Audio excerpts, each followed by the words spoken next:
이사야서 강의 45번째 시간 시작하겠습니다.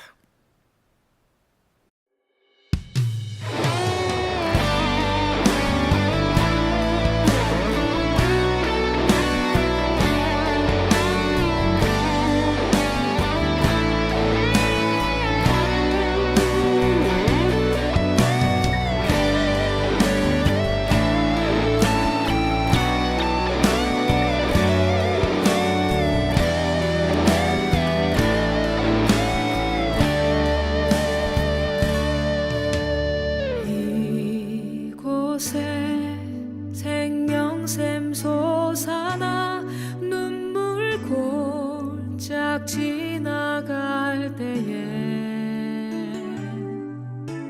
머잖아 열매 맺히고 웃음소리 넘쳐나리라.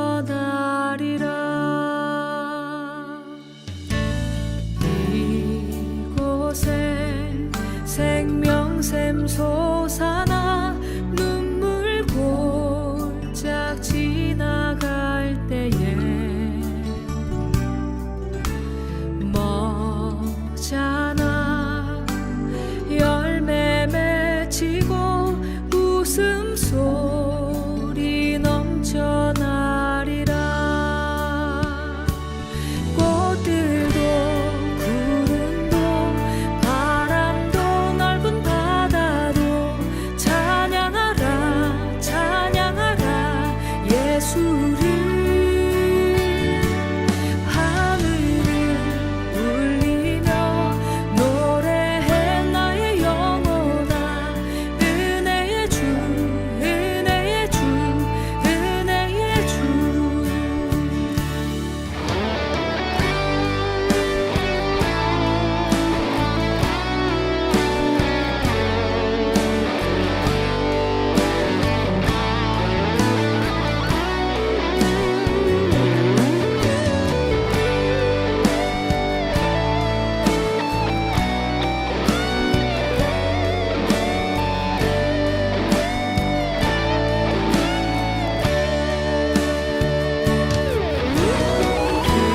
그날에 하늘이 열리고 모든 이가 보게 되리라.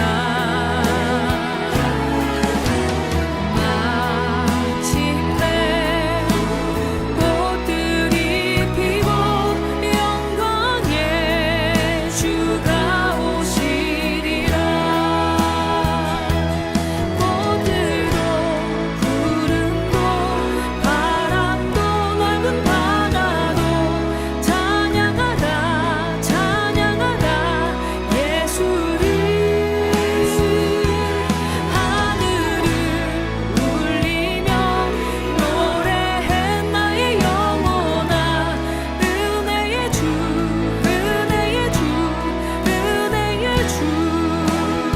꽃들도 구름도 바람도 넓은 바다도 찬양하라 찬양하라 예수를. 하늘을 울리며 노래해 나의 영혼아 은혜의 주 은혜의 주 은혜의 주. 꽃들도 구름도 바람도 넓은 바다도 찬양하라 찬양하라 예수를. 하늘을 울리며 노래해 나의 영혼아 은혜의 주 은혜의 주 은혜의 주.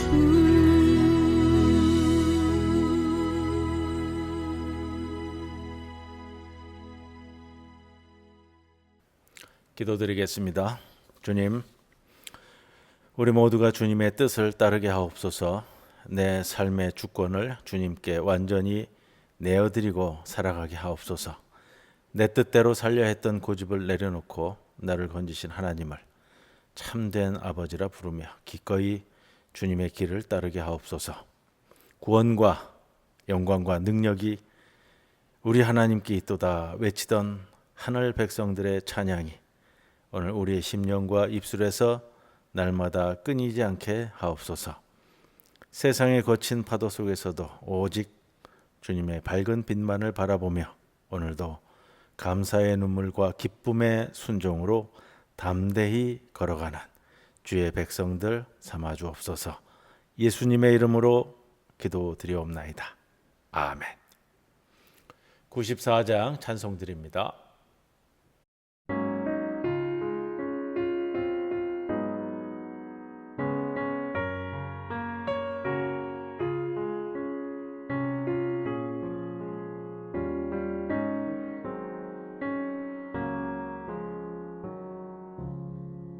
주 예수보다 더 귀한 것은 없네. 이 세상 부귀와 바꿀 수 없네. 영 죽은 내 대신 돌아가신 그 놀라운 사랑 잊지 못해. 세상 즐거움 다 버리고 세상 자랑 나 버렸네. 주 예수보다 더 귀한 것은 없네. 예수밖에는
오늘 이사야서 강의 44장 9절부터 28절까지 말씀을 나누려고 하는데 오늘 본문은 21절에서 28절까지의 말씀 본문으로 읽고 말씀 전합니다. 야곱아 이스라엘아 이 일을 기억하라. 너는 내 종이니라. 내가 너를 지었으니 너는 내 종이라. 이스라엘아 너는 나에게 잊혀지지 아니하리라. 내가 네 허물을 빽빽한 구름같이 내 죄를 안개같이 없애하였으니 너는 내게로 돌아오라. 내가 너를 구속하였음이니라. 여호와께서 이 일을 행하셨으니 하늘아 노래할지어다. 땅의 깊은 곳들아 높이 부를지어다.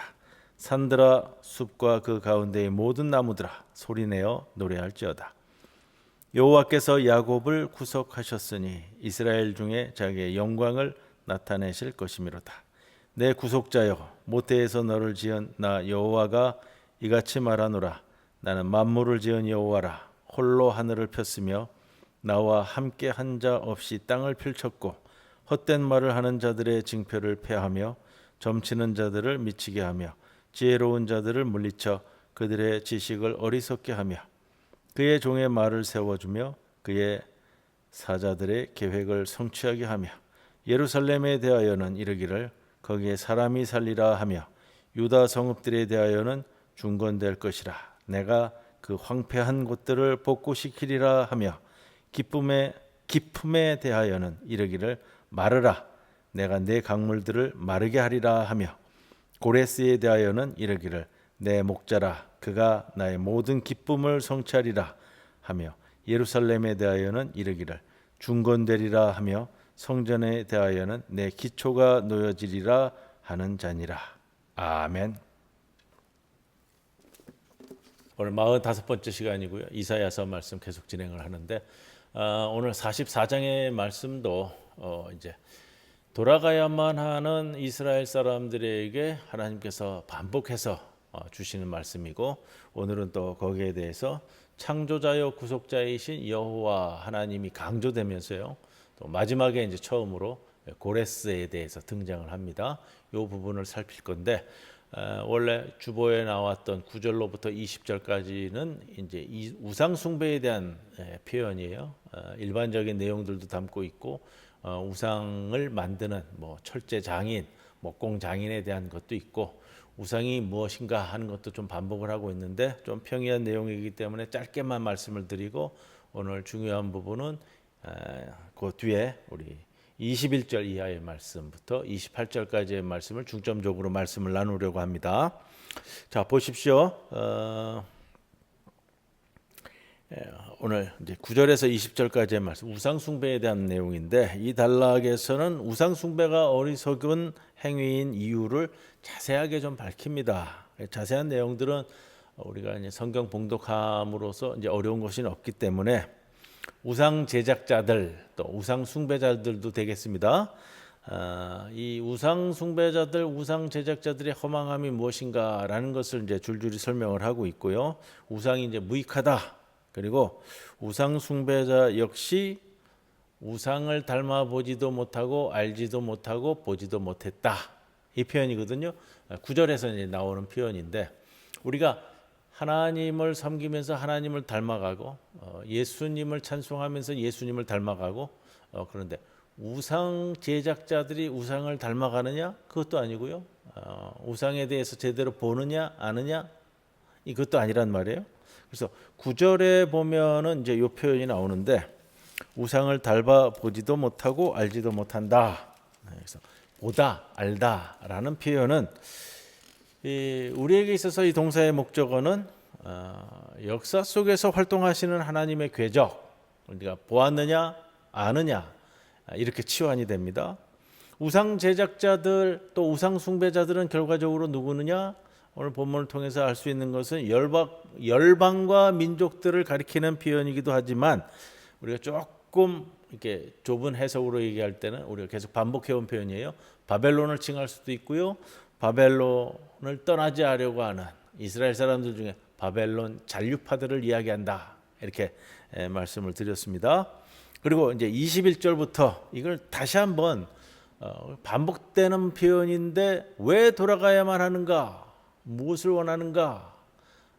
지난주에는 조금 하나 업그레이드 되어져서 너희들이 돌아가는 것이 하나님에게 무엇인가? 너희들이 증언해야 될 것이 무엇인가에 대한 말씀을 나눴고요.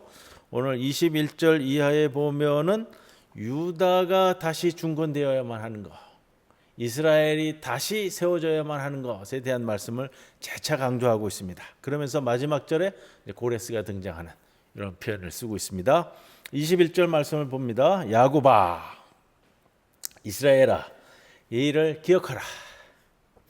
이 일, 하나님과 이것들이 무엇이냐? 이것을 기억하라 하는데 이것이 무엇이냐? 하나님과 야곱의 포로되기 이전에 그 이전의 관계. 야곱이라는 것은 이스라엘의 대표적인 표현입니다. 그리고 현재 상황 무엇이냐? 그리고 미래 너희들이 지어야 할 의무가 뭐냐? 이걸 가리키는 것이 기억하라 이 일을, 이렇게 됩니다. 이스라엘은 야훼의 종입니다. 너는 내 종이다. 원문에는 이 내 종이라는 말이 앞에 되어 있어요. 내 종이다 너희들은, 이렇게 되거든요. 이건 의미가 강화되고 있는 건데, 이스라엘의 야훼의 종이 된 이유는 무엇일까? 지난주에서도 같이 말씀을 나눴습니다만, 하나님이 이스라엘을 창조했기 때문입니다. 하나님이 이스라엘을 빚으셨기 때문입니다. 하나님은 이스라엘의 조상 야곱의 신앙과 품성을 단련시키고 믿음의 조상으로 빚으셨듯이 이스라엘 민족 전체를 그렇게 해왔다.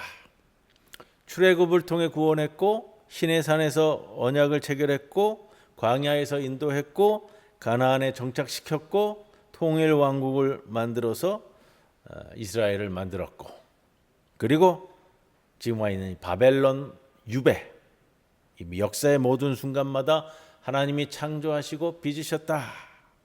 그래서 이스라엘이 기억해야 할 사실은 무엇이냐? 이스라엘이 야훼의 종이라는 사실은 결코 취소될 수 없다라는 것. 이스라엘은 야훼 하나님께 잊혀질 수 없다라는 거예요. 그래서 21절 마지막 부분에 너는 나와 관련해서 잊혀지지 않을 것이다. 잊혀지지 않는다라는 것은 하나님께서 자신을 버렸다고 불평불만하는 야곱에 대한 하나님의 적절한 응답이다. 결코 잊혀질 수 없다. 너희는 나로부터 결코 잊혀질 수 없다라는 거예요. 우리가 실제로 70년의 바벨론 기간이다. 바벨론 포로 기간이다.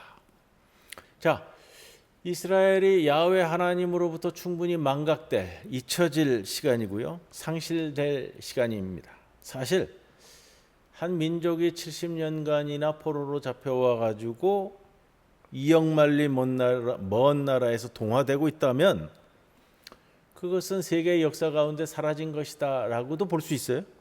이게 정상이에요. 한 나라가, 한 민족이 국토가 완전히 유린되고 빼앗긴 채로 먼 나라에 유배당해 있다면 그 나라는 사실상 끝났다라고 보는 것이 상식이에요. 그런데 이스라엘에게는 그렇지 않다.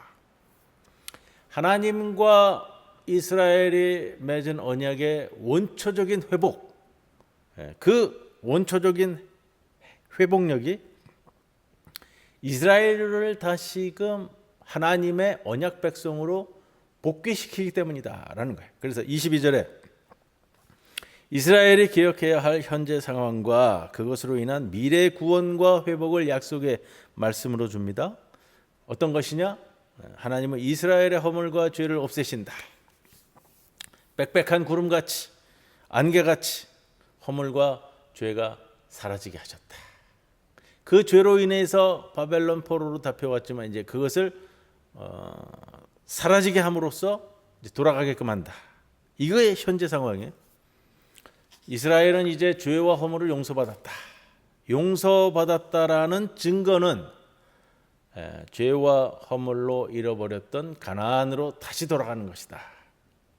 그걸 가나안을 회복하시는 것이다. 이게 죄와 허물을 용서받았다는 증거가 될 것이다. 그렇기 때문에 가야 한다라는 거예요. 오늘도 말씀드리는 이유는 거기에 있어요. 돌아가야만 하는데 잔류파가 많단 말이에요. 바벨론 포로기 돌아가야 된다는 건 아는데 잔류하려고 하는 욕심이 많은 거예요. 거기에 대해서 끊임없이 하나님이 무슨 말씀을 하시느냐, 돌아가야만 하는 것을 강조하고 있는 말씀. 왜? 우리가 지난주에도 나눴지만 그렇잖아. 돌아가라 그래서 돌아가는 사람은 돌아가서 축복을 받는 거고, 안 돌아가는 사람들은 여기서 뭐 어떻게 되든지, 이런 수준이 아니라 모든 이스라엘을 안고 돌아가려고 하시는 이 하나님의 사랑, 끊임없는 사랑, 이것을 우리가 볼 수가 있습니다. 이스라엘이 허물과 죄를 용서받고 언약 백성의 신분을 회복했으니까 이제 가나안으로 되돌아가는 것은 자연스러운 일이다라는 거고요. 그래서 너는 내게로 돌아오라, 내가 너를 구속하였음이니라. 이것이 이스라엘이 기억해야만 하는 진실인 거예요. 이제 야훼 하나님께 돌아가야 됩니다. 그러기 위해서는 출바벨론해서 가나안으로 가야 되는 겁니다. 자, 23절, 여호와께서 이스라엘의 죄를 용서하시고 다시 가나안으로 이끌어가는 출바벨론을 축하하기 위해 이스라엘이 기소당할 때 불리한 증언을 했다고 여겨지는 이 땅과 하늘을 다시 불러서 이제 하나님의 출바벨론 역사가 높은 하늘과 땅의 가장 아래까지 찬양할 일이 되는 것. 산들과 숲과 그 가운데 모든 나무들도 소리내어 노래할 일, 찬양할 일이다. 이 사건을 산천초목과 천지가 함께 소리 높여 찬양할 우주적인 대잔치, 우주적 대잔치, 우주적 대경사, 그리고 가나안 복귀도 우주적인 이제 대잔치가 되는 거예요. 대경사로운 일이 되는 거예요. 이제 하나님이 야곱을 구속하셨으니 이스라엘 중에 하나님은 당신의 거룩한 현존을 나타낼 것이다. 하나님이 야곱을 구속하시고 그리고 그 이스라엘을 통해서 하나님의 영광이 드러나는 것. 자, 24절에 오면 다시 야훼 하나님과 이스라엘의 언약 관계가 서술되고 있습니다. 이스라엘의 하나님이 바로 천지 만물의 창조자이시다. 하나님이 이스라엘의 구속자의 자격. 우리가 구속자라는 것은 석주전에도 다시 말씀을 드렸어요. 고엘이라는 표현인데 기업 물을 자, 우리가 룻기에서 다루었잖아요. 근데 단순히 기업 물을 자 차원을 넘어서서 해를 당한 피부치의 복수자가 되는 것도 이 구속자예요. 그래서 이렇던 기업을 회복시켜 주시고 이스라엘에게 불의를 행한 자들에게 피부치 복수법, 뭐 이렇게 얘기되어지는데, 이 고엘이라는 논리를 동원해 바벨론을 응징하는 자, 이게 구속자입니다. 그런데 이스라엘을 지은 하나님은 먼저는 만물을 짓고 하늘을 펴신 창조주이시다. 이때 하나님의 창조를 돕고 자문해 준 어떤 신들이나 신적 존재가 없었다. 홀로 땅을 펼치셨다. 뭐 이렇게 표현이 되는데, 하나님만이 땅과 하늘의 미래와 운명을 결정하실 수 있다. 다른 신적 존재는 있을 수 없다. 이 과정에서요. 우리가 지난 주일날 캄보디아 이민일 선교사님 말씀 전해주셨는데 그 말씀 중에 이런 표현이 있잖아요. 캄보디아 교인들, 캄보디아 국민들의 일반적인 이 심성이 하나님도 예수님도 그냥 일반적인 신 중에 하나로서 여기지는, 교회를 출석하는 성도들도 그런 이제 심정을 가지고 있다고 말씀을 하셨어요. 하나님도 뭐 예전에 이제 그런 표현처럼요. 이 신도 믿고 저 신도 믿고 요 신도 믿어가지고 뭐 하나만 걸리면 자기만 축복받고 잘 되면 되는 것처럼 여기고 사는 삶. 하나님만이 유일한 하나님이시다라는 개념이 아니라 캄보디아 사람들의 심령에 그게 있다고 그러잖아요. 자, 그런 걸 이 이제 당시 사고적 표현이 여기에 담겨져 있어요. 다른 신이 없나니 했을 때, 그러면 다른 신이라는 신적 존재도 인정하고서 하나님을 표현하는 것이냐 이렇게 자문할 수 있는데, 당시 사람들의 사고 방식을 감당해서 표현하고 있는 것들, 이게 우리가 소위 얘기하는 유일신 신앙이라는 것은 바벨론 포로기를 거치고 이스라엘 땅 가나안 땅에 다시 돌아와서 그때부터 다시 성립되는 것이 우리가 지금 인식하고 있는 유일신 신앙이 확립이 되거든요. 이 유대교인들에게. 자, 요 전까지는 뭐 여러 신들에 대한 사고 방식이 아직도 녹아져 있는 표현이다 이렇게 볼 수가 있습니다. 그렇기 때문에 계속 반복되어진 표현도 하나님만이 역사를 조율하시고 조절하시고 섭리하신다라는 표현이 우리가 지난 한 두세 주 동안도 말씀을 계속 반복해서 나누었고요. 하나님만이 땅과 하늘에 우주의 창조자라는 표현은 그거예요. 하나님만이 우리의 미래와 운명을 결정하실 수 있는 분. 미래의 향방을 알아보려고 헛된 말을 하는 자들이나 점치는 자들 그리고 지혜로운 자들의 지식을 다 어리석게 할 뿐이다. 그 누구도 알 수 없다. 오직 하나님만이. 우상을 숭배하는 자들은 이런 영적인 감각이 무뎌져서 앞으로 무슨 일이 일어날지 모르는 자들일 뿐이다. 아마도 25절에 나오는 헛된 말을 하는 자들, 점치는 자들, 그리고 지혜로운 자들. 네. 이스라엘 공동체에서도 그럴 수도 있고요. 바벨론 공동체가 전부 다 섞여져 있으니까 그랬을 수도 있습니다. 이런 자들은 지금 이제 바벨론이 망하고 페르시아가 등장할 건데 그리고 고레스 왕이 등장할 거예요.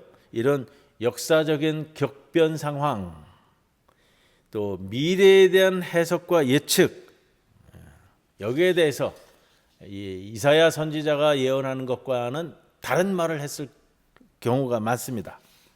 아마도 이들은 바벨론에 멸망할 것을 믿지 않았고 예측하지도 못했고 페르시아가 강력하게 다시 등장하는 것도 예견하지 못했을 거예요.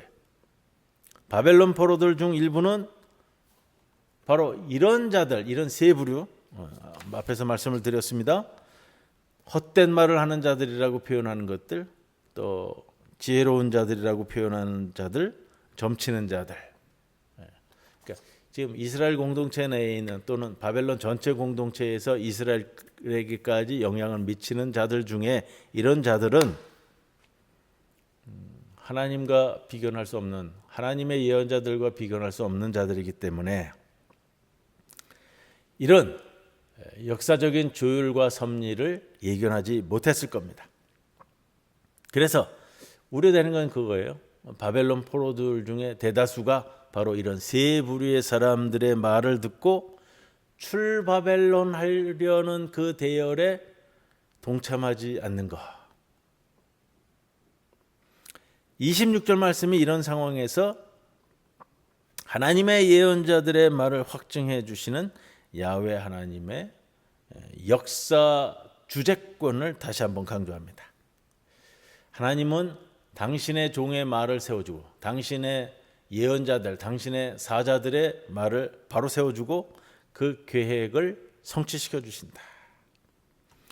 아마 당시 상황 돌아가는 것으로는 하나님의 예언자들이 읊어대는 것이 비현실적으로 들렸을 거예요. 뭐라고 선포했냐면 곧 예루살렘에 사람이 살고 유다 성읍들이 중건될 것이고 예루살렘 성전이 재건될 것이다. 하나님께서 이 황폐한 모든 것들을 재건하실 것이다. 복구시킬 것이다. 이런 의견이 선포되어지는 과정에서 대다수의 사람들에게 환영받지 못하는 선포문이에요. 그러나 하나님은 이 거룩한 당시 사람들에게 비주류적 예언의 말씀을 성취 과정으로 가는 역사적 변동을 주도하신다. 그래서 27절에 기품과 강물이라는 표현이 쓰여지는데요. 아마도 실제적으로는 예루살렘으로 돌아가는 바벨론 포로들의 출바벨론 귀환 여정에 놓여져 있는 장애물을 가리키는 표현이기도 하고요. 이 기품이라는 것은 창세기에 나오는 그 태홈, 기품, 물의 근원, 혼돈의 근원을 표현한다. 이게 은유적으로는 말씀을 드렸는데 바닷물보다 더 깊은 근원적으로 또 육지 아래에 있는 물의 근원적 집결지 이런 표현입니다.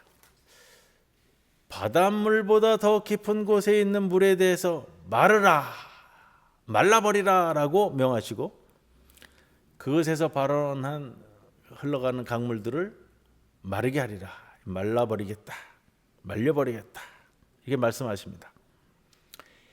마른 땅이라는 개념은 우리가 출애굽 때에 홍해를 건너갈 때 생긴 육로를 가리키는 표현인데, 은유적으로도 자, 이스라엘을 이 깊음이라는 혼돈 속에 침수시킨 그 깊은 물들과 강들, 바벨론 포로들이 지금 거주하고 있는 바벨론 지역의 운하로 여길 수도 있습니다. 왜냐하면 우리 시편에서 나오는 이 바벨론 포로들의 노래 중에 바벨론 강가에서 울었도다 이 표현이 나오는데, 바벨론 강가라는 것이 바벨론 운하를 얘기하거든요. 이 바벨론이 운하를 많이 뚫었어요. 그리고 이스라엘에서 포로로 잡혀간 사람들의 대부분이 이 바벨론 운하 공사에 강제 동원돼서 거기서 일을 한다고요. 그래서 바벨론 포로들이 이 운하들을 중심으로 살아왔던 것, 거기서 이제 뭐 경제적인 활동도 했을 것이고요, 재산도 모았을 겁니다. 자, 그러다 보니까 이 바벨론 운하를 떠나지 못하는 거예요. 이게 삶의 터전이기 때문에. 그래서 하나님, 오늘 본문에서 얘기하는 것은 하나님께서 이 바벨론 포로들의 귀환에 방해하는 그 깊음과 그 강물들을 마르게 하여 더 이상 삶의 터전을 잡지 못하게 해서 바벨론을 떠날 수밖에 없게 만들겠다라는 의지의 표명, 그런 말씀이 되기도 합니다. 28절, 이제 고레스에 대한 이야기가 나오는데, 처음으로 이제 고레스가 등장합니다. 고레스에 대한 하나님의 소개가 충격적이에요. 예전에도 한번 말씀을 드렸습니다만, 우리가 구원자, 메시아라는 개념의 출발이 신약 성경에 와서 예수 그리스도에게 적용이 되지만, 구약 시대에서 처음으로 메시아 사상이 등장하는 것, 그 개념이 매치되는 인물이 누구냐면 고레스란 말이에요. 고레스의 칙령에 의해서 이스라엘 사람들이 이제 돌아가게 되는 이제 계기를 맞는데, 그렇기 때문에 당시에는 고레스를 메시아로 부르기도 했습니다. 이거는 우리가 신학적으로 조금 짚고 가야 될 부분들이에요. 고레스에 대한 하나님의 소개 자체가 그래서 오늘 말씀에도 충격적입니다. 내 목자라 하고 있어요. 그가 나의 모든 기쁨을 성취하리라. 예루살렘이 중건되리라. 성전아 내 기초가 놓여지리라 말하는 자다. 고레스가 성취하는 야훼의 기쁜 뜻이 무엇이냐? 예루살렘이 다시 세워지는 것, 성전이 다시 재건되어지는 겁니다. 고레스는 26절에서 야훼의 미래 구원을 예고한 예언자의 예언을 성취하는 자입니다. 하나님은 예언자를 통해 예루살렘과 유다 성읍들의 재건을 예언하시고, 고레스를 통해 실제로 그 예언을 집행하십니다. 예언자는 하나님이 택한 백성 가운데 일어나는 것이 마땅하지만, 예언의 성취자는 꼭 그럴 필요는 없고요. 예언자일 수도 예언자이어야만 하는 것도 아닙니다. 자, 그 예언을 성취시키는 자는 세상 만민 중에서 선택된 자입니다. 이처럼 하나님의 복고, 재활, 실행, 이거는 두 단계에 걸쳐서 이루어지는 걸 보게 되어지는데, 첫째는 예언자가 나타나 하나님의 계획을 선포합니다. 내 종의 말, 내 사자들의 모사, 미리 선포되는 거예요. 다음에는 집행자가 있습니다. 항상 예언과 성취라는 두 단계에 걸쳐서 하나님의 구원의 역사가 일어나는데, 하나님의 역사가 성취되기 전에 하나님의 중심적인 뜻을 붙들고 말로 확정짓는 예언이라는 것이 있고, 그리고 그것이 행동으로 성취되어지는 것이 있습니다. 예언은 말로 이루어지기 때문에 좀 불확실성을 가지고 있지만, 그 불확실성이 성취를 통해 확실시되는 거예요. 이 두 단계가 하나님의 역사의 구성 요소이기도 합니다. 우리가 이사야서를 통해서 볼 수 있는, 예를 들면은 예루살렘 성전에 대한 재건 선포가 주전 538년경에 예언이 있었다면 실제로 예루살렘 성전이 중건되는 것은 그보다 23년 뒤인 515년이거든요. 그 사이에 성전 재건 공사가 이루어지다가 중단되기도 했습니다. 뭐 이유는 여러 가지가 있어요. 복구되는 성전이 옛 솔로몬 성전에 미치지 못했기 때문에 실망하고, 너무 초라했기 때문에 사람들이 열심을 내지 않고, 그래서 성전 공사에 바쳤던 금과 은을 빼돌려서 자기 집 짓는 데 쓰기도 하고, 변명을 일삼았습니다. 어떤 변명이냐면 항상 이루어지는 거예요. 지금은 때가 아니다. 지금은 때가 아니다. 성전은 하나님의 때에 건축되어야 된다라고 하면서 지금은 때가 아니다라고 변명하는 거.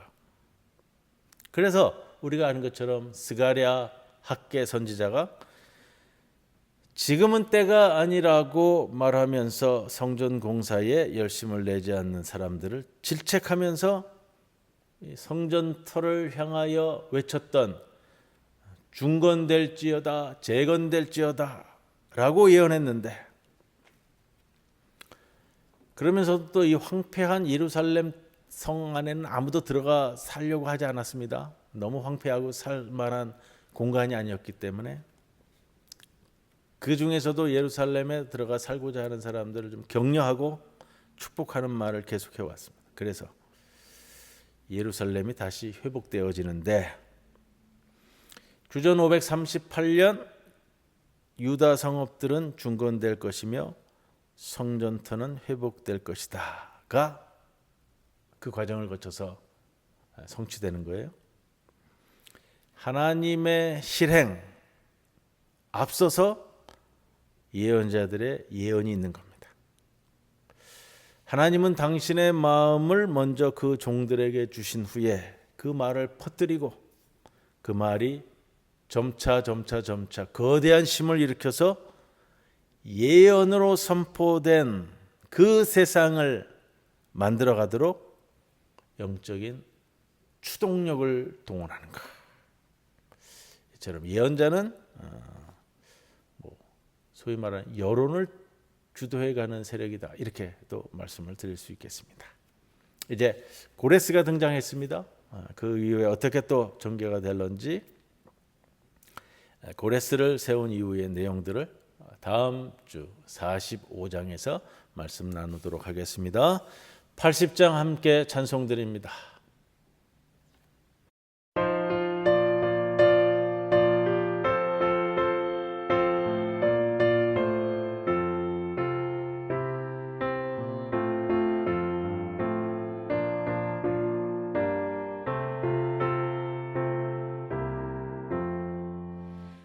천지에 있는 이름 중 귀하고 높은 이름, 주 나시기 전 지으신 우주의 이름 예수. 주 앞에 내가 엎드려 그 이름 찬송함은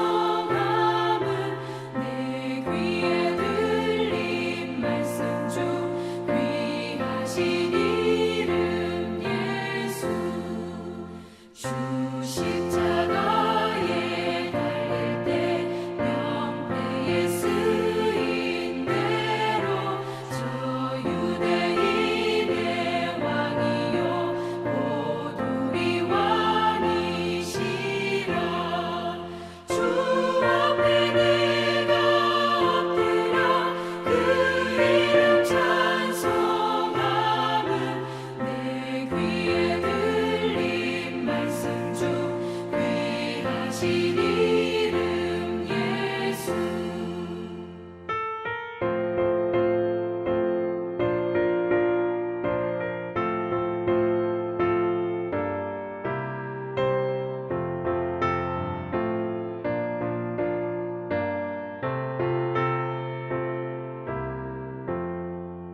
지금도 살아계셔서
주님 가르쳐 주신 기도로 함께 기도드리겠습니다. 하늘에 계신 우리 아버지여, 이름이 거룩히 여김을 받으시오며 나라가 임하시오며 뜻이 하늘에서 이루어진 것 같이 땅에서도 이루어지이다.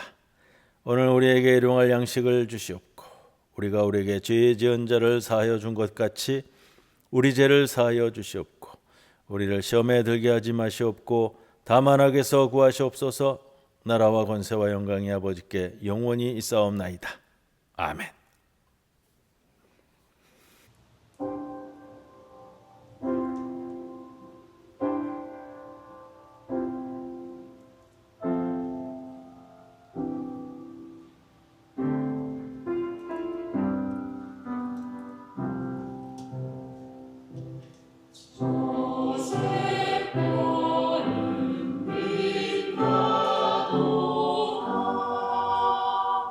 저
감사합니다.